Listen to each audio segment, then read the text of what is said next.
Yes. Hi, everyone. It's so good to be here with you. I miss your hugs, though. Yeah. That's the part. It's hard, but thank you to Cindy and Mark for getting this all together so we could do this. I wasn't concerned about the weather here or where you are, but it was in between where it was predicted to be pretty bad. And my concern is that if it got to snowing around the Hood Canal and the traffic got bogged down, I wouldn't be able to get to you in time. And I didn't want that. So we're doing it this way, and I hope this all works. I have done many classes by Skype, but this is my first Sunday morning by Skype, so it's so cool that it's with you all. I have been watching this service, and I want you to know you look great on Skype.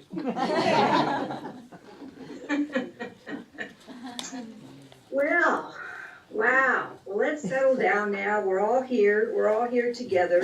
We live in a time where we can be together digitally like this.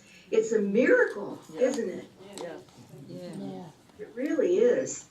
Anyway, I'm sitting here amongst the woods, the trees, the grandfather trees here on Whidbey, and I just had a unique opportunity to just be here watching you and feeling you and observing you in the sweet community that you are.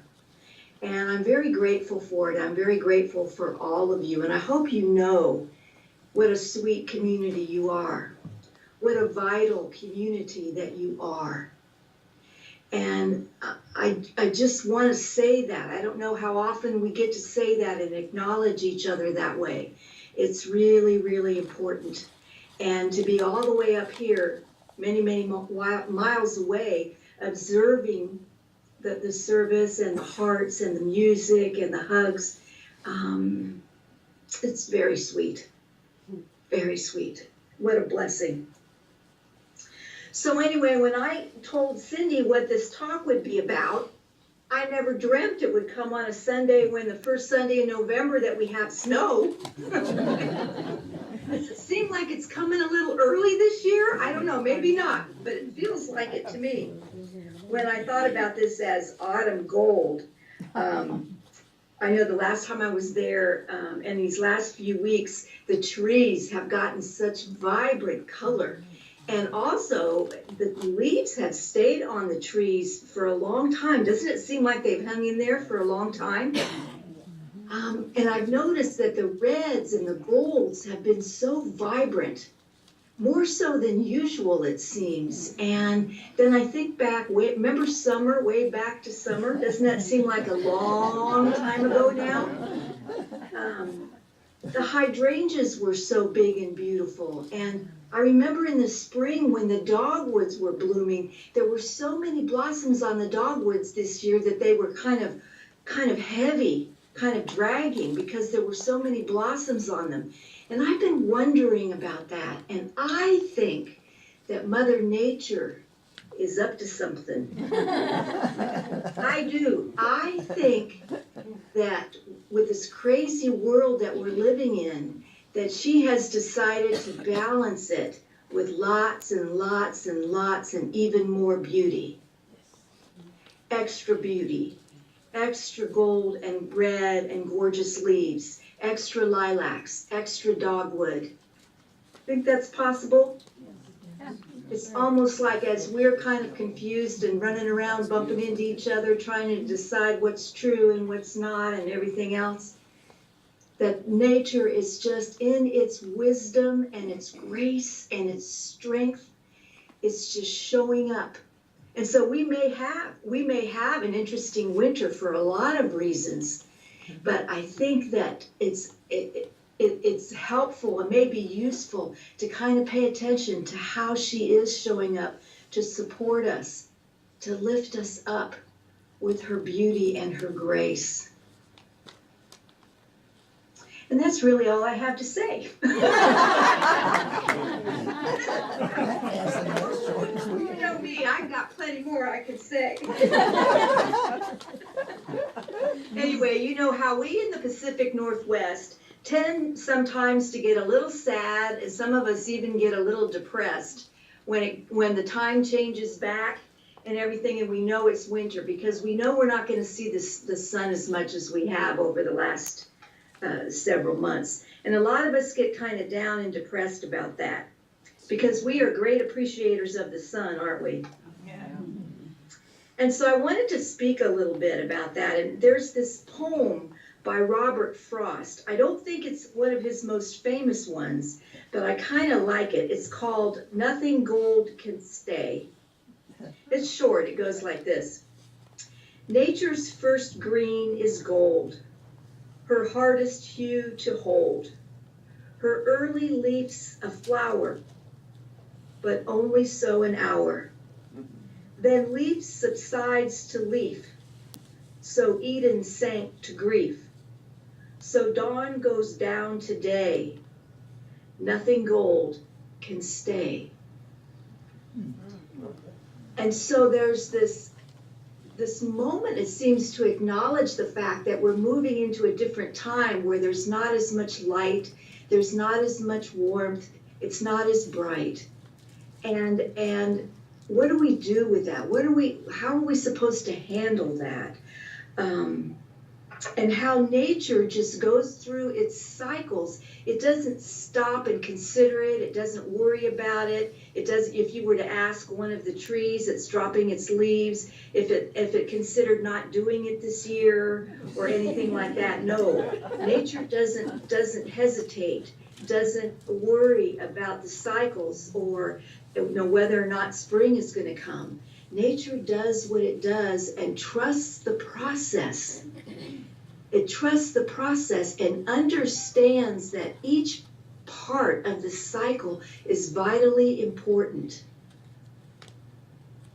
Like in the spring when the leaves, the buds come out and the leaves start to grow, we have this amazing opportunity for life to begin and to begin to come forth. And then we come into summer and it's all growing and beautiful. And then into the fall, it's like everything just comes radiant. It's like, you think this is beautiful? Watch this. And then it gets all amazingly vibrant in golds and reds. And then the next thing that's happened is everything drops off and it goes dormant. And the trees look dead. Things look dead. We're very fortunate here in the Northwest because we get to keep so much green in the winter with our evergreens and the grass stays green. I don't know if any of you ever experienced winter in other parts of the country, but it's not like that. It's gray and dark and the grass is brown and dead and everything is dead and it looks like, oh my goodness sake, it's pretty gray and grim. But that's also a vibrant part of the cycle because in its dormancy, life is regrouping, it's restoring itself, it's coming back to the center and being rejuvenated to prepare for the next cycle of growth.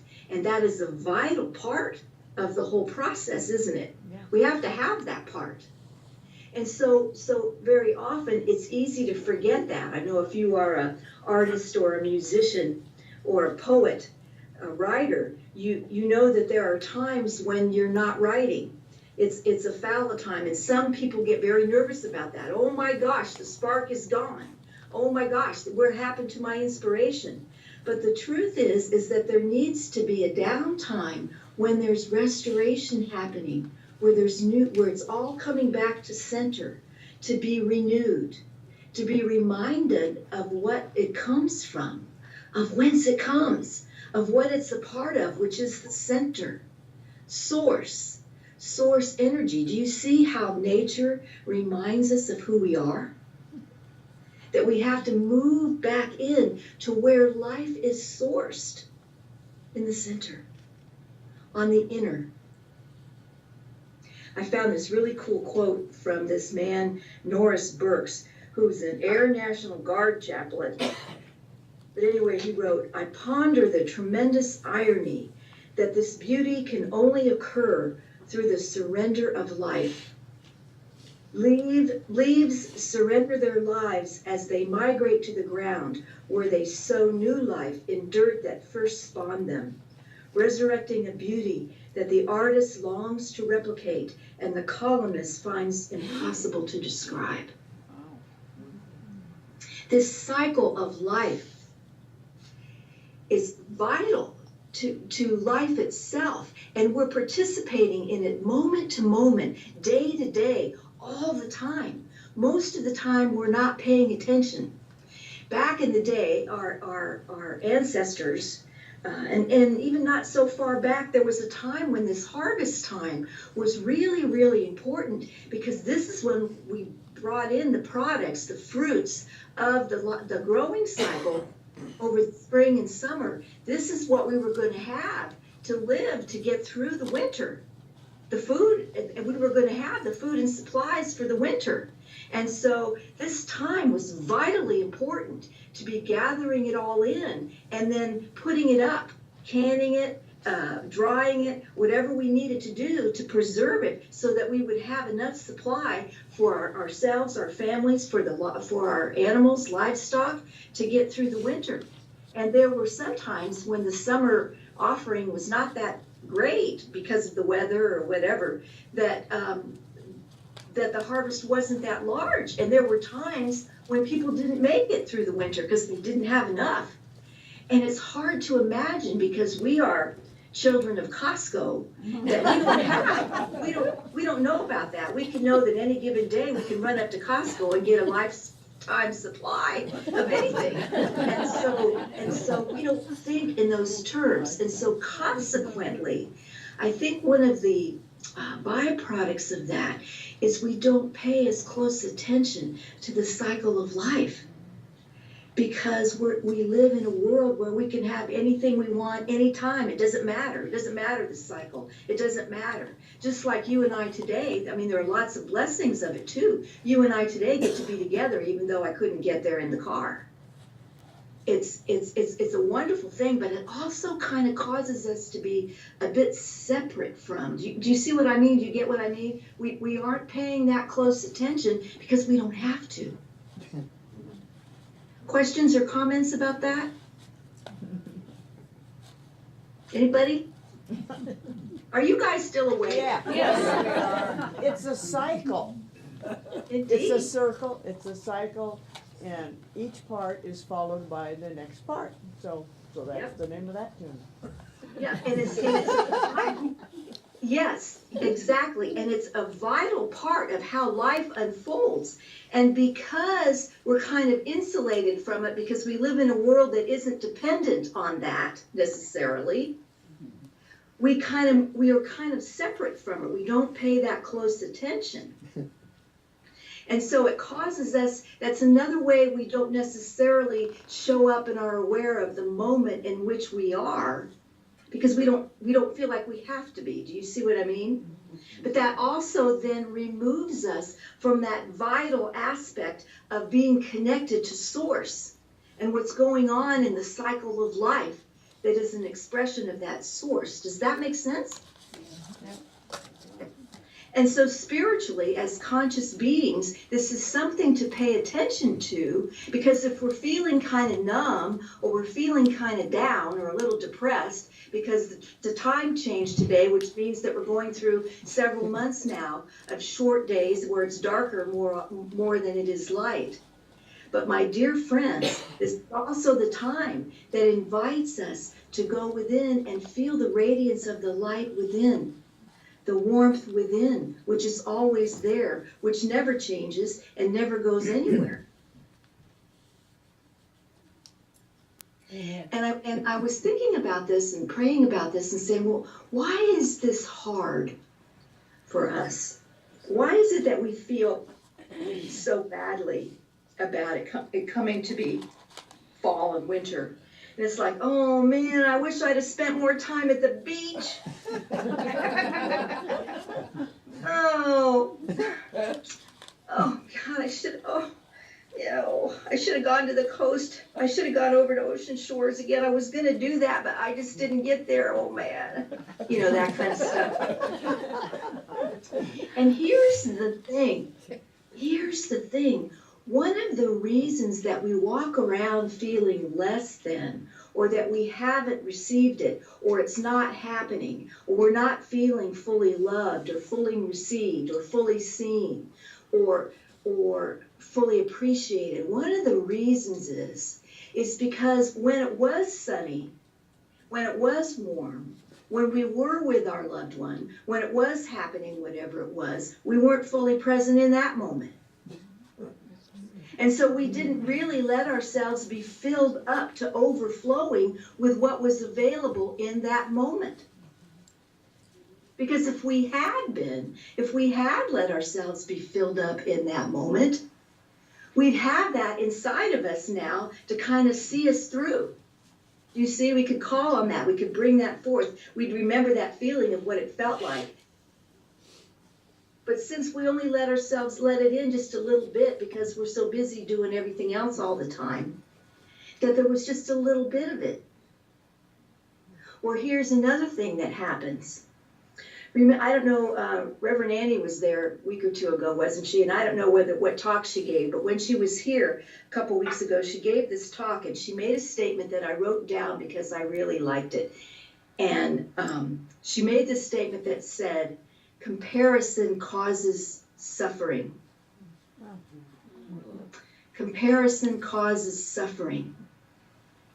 And I was really sitting with that. I thought that was a powerful statement. And I asked her where she got it. And she stole it from another minister who said it that she had heard a few weeks before that. And I really, really appreciated it. She and I had this conversation about that statement. Thinking about, what we tend to do is like, for example, let's say that a long time ago, you had the most amazing relationship.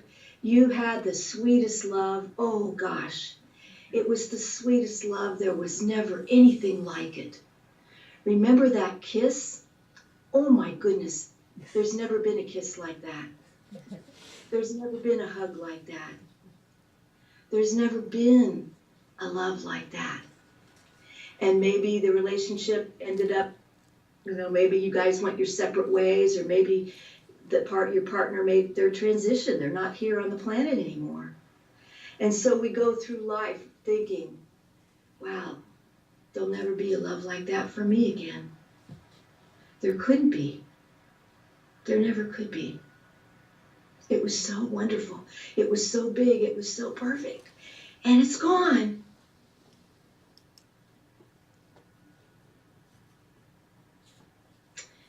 And so now we live in a stance where that was then, this is now, and this is now is not about that. So there never could be anything like that ever again. So if somebody came close to me who offered some kind of a companionship or some kind of a love or wanted to be close or whatever, I wouldn't allow it because it's not that.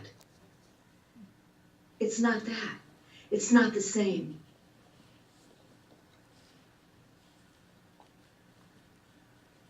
And so I miss the opportunity that's in front of me now because I'm comparing it to that.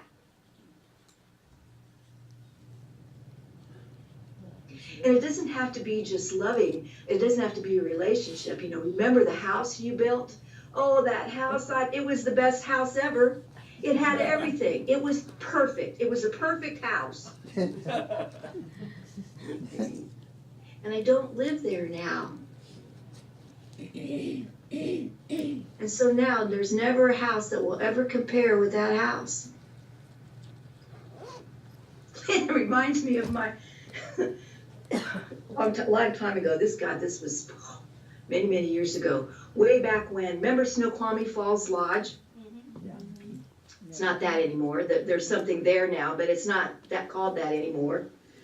I forget what it's called now. But anyway, it used to be called Snoqualmie Falls Lodge, and we would go there and have breakfast. Did you ever have breakfast at Snoqualmie Falls Lodge?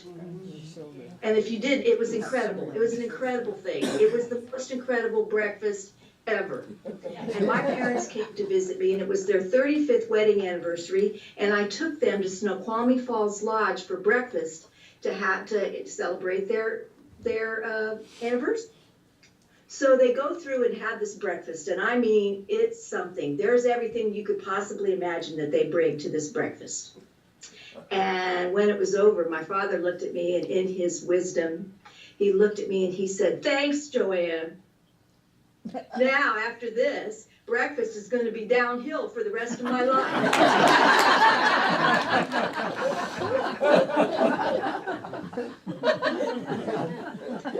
The eternal pessimist. So it's this, do you get what I'm saying to you? Is that we have these pinnacle moments in our lives, like when the leaves turn red. It's so amazing. It's so amazing thing. And then they drop, and then we're lamenting because they're not there anymore. And what I'm saying to you is that as a conscious being, the opportunity that we have is to take the lesson from nature and be fully present with what is in the moment that it is, and let ourselves be fully filled up with it, so that as we move along, we take it with us. And when something new shows up to us, whether it's a new person, a new house, a new car, a new opportunity, whatever that is, we can be fully present for that. No, it's not going to be the same as that previous thing. But if we can be fully present for what it is, we can fully get the blessing of what is right now. We don't have to experience it only part way because we're depressed about the fact that that person isn't here with us anymore. And we're not saying, no, not in any way minimizing anybody's grief or anybody's previous relationship. It was all wonderful. Thank God for it. But the fact is that we're still here, which means that life is still unfolding, which means that we will draw opportunities to us to have more pinnacle experiences, but we have to be open to them. That as we experienced those red leaves on those amazing trees, we now can experience, is there anything more beautiful than the silence of when it's snowing? Or one of those gray days when you get to stay home and wrap up in a blanket with a cup of coffee and a book. And there's no excuses to do anything else because the garden's asleep now. There's nothing to do outside now. So you don't have any reason not to be all wrapped up in your favorite blanket and feeling cozy and warm. Do you see what I'm saying? And we're just about, unbelievably, we're about to move into the holiday time again. Can you believe it? No. And it's very easy, especially when we're missing those we love who've left us, who aren't here now, who we've shared wonderful holidays with, to feel like we can't have a good holiday experience because so-and-so isn't here. It's not the same. Well, of course it's not the same. How could it be? But what you can do is create the experience that fills you up now. Maybe you don't have the same people to have Thanksgiving with that you used to have. Maybe you've moved here. Maybe you've moved here from someone else. And the people you love live far away and you can't be with them this year. Well, then go and be together. Are you guys going to have a Thanksgiving dinner together there at the church? Yes. Yes. Well, then go and make it the best thing ever. Make sure there's enough gravy. Cranberries. And cranberries. Yeah. Do you see what I'm saying? You're still here, dear ones. We're still here. So what that means is, what nature reminds us is that the cycles are still happening, and they're all vital, and they're all important. And the last thing I'll say about that is, one of the reasons we're sitting in the political situation that we are, one of the ways we got here was an idea that things used to be better before, and we need to recreate that. Do you hear what I'm saying? Mm-hmm. There was a better time. We're not there now. We need to make it like that. No. We need to be fully who we are now. Do we learn from the past? Yes, you bet we do. Are we grateful for the people and the experiences we had in the past? Yes. But we're here now, and so we have to experience. The opportunity is to stay present and be fully present, which is what is now, which is now we're going into the season of the dark, which means we have to be the light. We have to be the radiance. We have to be the warmth. And we'll lift ourselves up and we'll hold each other and we'll move through this time, which promises to be a very interesting winter on a lot of levels for a lot of reasons. But you and I can do this because we're brothers and sisters in spirit. And we understand this, and we're reaching in and using the tools and the reminders that we have to create the pinnacle that is life, that is source, God, love in expression.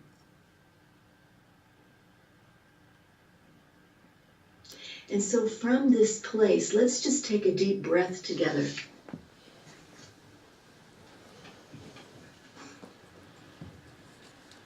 If it feels comfortable, close your eyes.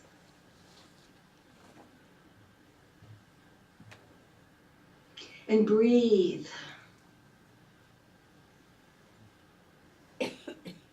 Breathe, and in this moment of now, feel invited to say yes to the warmth from within. The light from within. The radiance from within. Let it come up. Let it bubble up in you. Allow. That's your job. That's your task. Is to allow.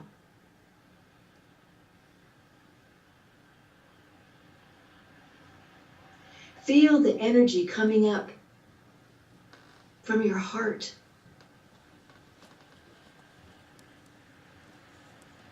And maybe in this moment, because it's been so recent, maybe you'll see it as one of those radiant trees that were so red that looked like they were glowing.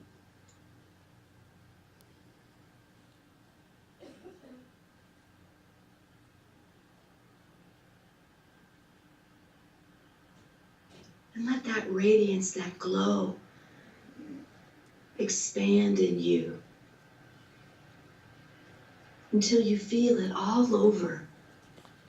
And if there are places in you that feel tight or you're a bit sore or stiff, just send that glow right there. Maybe it's joints. Maybe it's tight in your chest. Send that warming glow right there.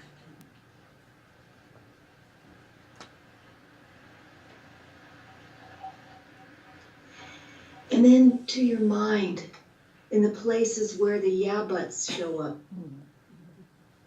where the concerns, where the doubts, where the fears show up, send the warmth and radiance right there.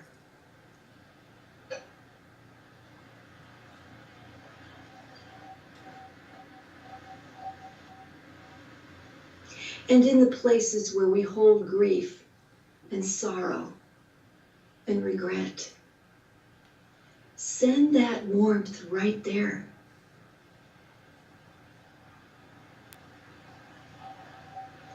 Allow yourself to be filled to overflowing with the warmth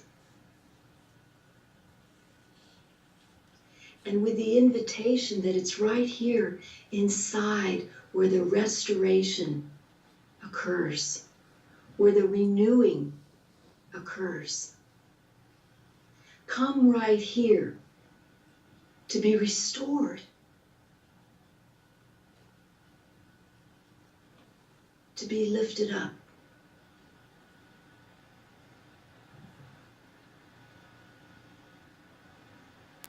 To be reconnected with the truth of you.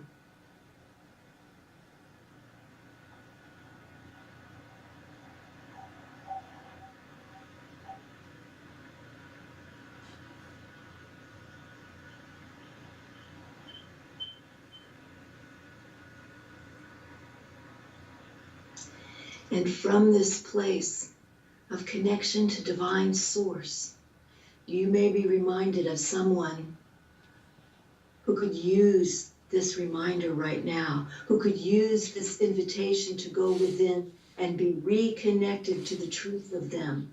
Because whatever's going on for them, it may not be easy to do right now. If there's someone that you are reminded of, feel free to say their names aloud so that we can hold them with you.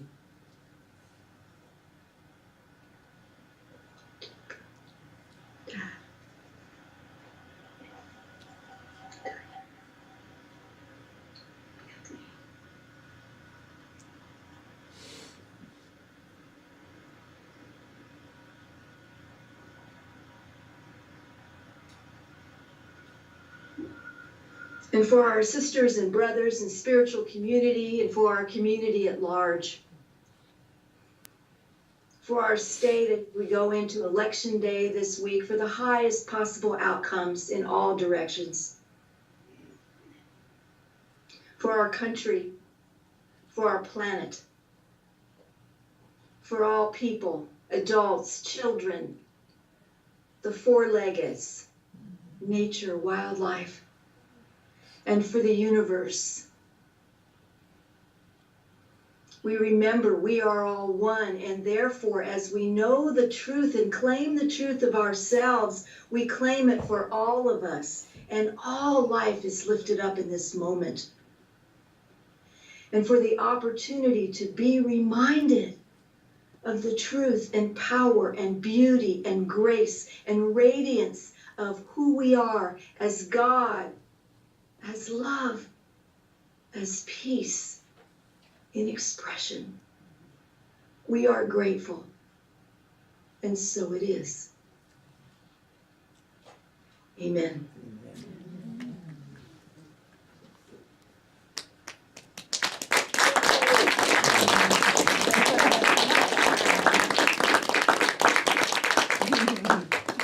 Much love to you all.